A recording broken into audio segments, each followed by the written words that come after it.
একদিন একটা জাহাজে আগুন ধরে যায়। এই দৃশ্য একটি বিড়াল দূর থেকে দেখে এবং সে ফায়ার সার্ভিসের কাছে ফোন দিয়ে রেডি হয়ে যায়। নৌকা নিয়ে সে জাহাজের উদ্দেশ্যে চলে যায় এবং সে জাহাজে পৌঁছে যায়। তারপরে জাহাজ থেকে সকল যাত্রীদের সে নামিয়ে নৌকাতে তুলে দেয়। তখনই একটা মহিলা বলে, আমার বাচ্চা ভিতরে আছে। বিড়ালটি দৌড়াতে দৌড়াতে সে বাচ্চা রুমে চলে যায়, যে দেখে বাচ্চাটি অনেক কান্নাকাটি করছে, কারণ বাচ্চাটি চারিপাশে আগুন জ্বলেছিল। সে বাচ্চাটিকে কোলে করে বাইরে নিয়ে চলে আসতে থাকে। তখনই একটি রুমের দিকে চোখ পড়ে। তখন ওই রুমে একটা প্রেগনেন্ট মহিলা অনেক কান্নাকাটি করতেছিল।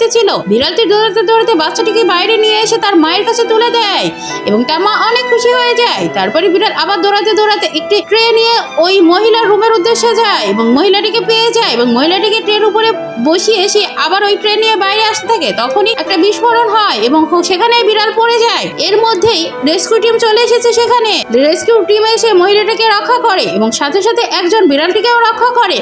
তারপর বিড়াল এবং মহিলাকে সবাই জাহাজের বাইরে নিয়ে চলে আসে এবং তাদের নৌকাতে বসিয়ে একটি সেফ জায়গায় পৌঁছে দেয় এবং সবাই সেই বিড়ালটির জন্য করতালি দেয়। ভিডিওটি ভালো লাগলে অবশ্যই একটি লাইক দিন।